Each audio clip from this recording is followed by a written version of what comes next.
tip from someone that there was someone who had a gun at the McDonald's here. They pointed it out to an officer who was here.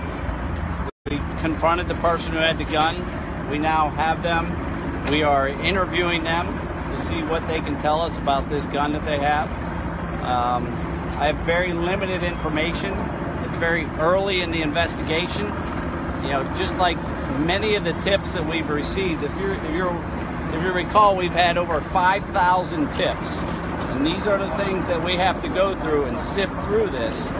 So we have to be very careful what we release, because this person might be completely innocent, and that is the way we have been going about this. You know, I'm optimistic on this one, but only time will tell. We have a lot of work to do.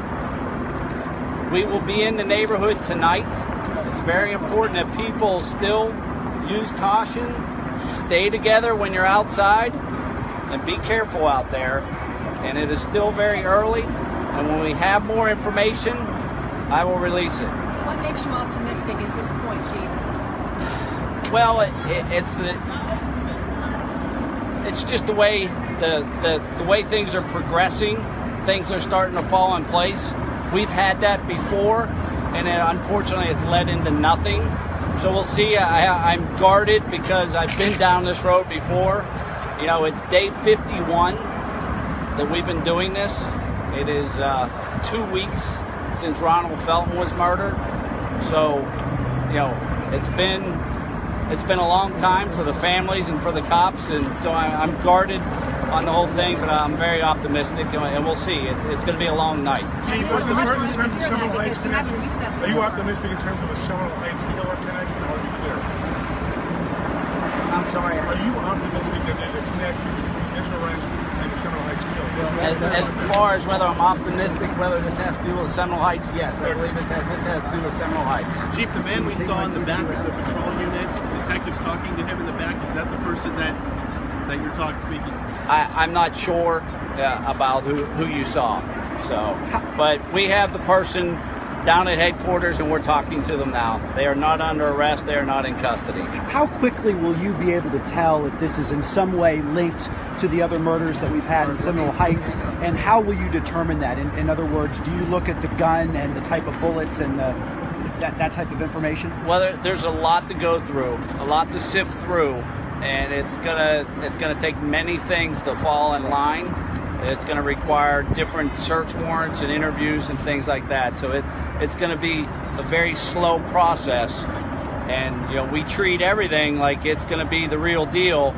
And you know, you have to remember, it takes slow because we want to prosecute whoever this person is, and that's why it has taken us so long to sift through over 5,000 tips. You have to keep in mind that when you catch whoever is doing this, we want to be able to prosecute them and lock them up and bring them to justice. But just in terms of your own timeline on when you'll have a pretty good idea for yourself on if this is actually connected or not, are you thinking hours, days, weeks? I really try to avoid that because we've been down this road before and it's led into dead ends. Does this make you hopeful, though, because we have not heard you say the word optimistic, quite frankly, in a long time? You know, I'm hopeful, but like I said, I'm guarded. I've been disappointed before.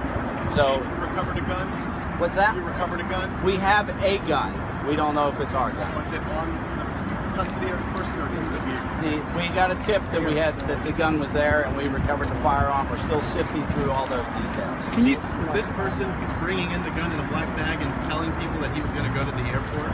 I don't know that. I don't have that information. There's all kinds of information going on right now, and we're sifting through what is real and what isn't real. Can you go into any greater detail on what the actual tip was? There was someone with a gun, and we followed. You know, we have recovered other firearms before, so we'll see. We'll see what type of answers this person has for us. And what was this person doing at the restaurant? Do you know? I don't know. They had just walked in the door, okay. And next thing you know, we got a tip about it, and we followed through on it. I don't know if the restaurant was evacuated. There's other families tonight that are kind of getting this information. I'm sure their phones are also blowing up as ours are. You know, I just, you know, stay with us, and you know, we're working it, and you know, this long it hasn't been for a lack of trying, and we're going to go through this, and we're in it for the long haul. Let's see where this leads. Was he aiming the gun at somebody? I'm sorry? We believe the person who had the firearm was driving that car. So we're still sifting through that. Can you describe the person that you had the gun and picked up and describe the description? No, I don't have that. Okay. Does anybody have that? All righty. Thank you. Thank you, Chief.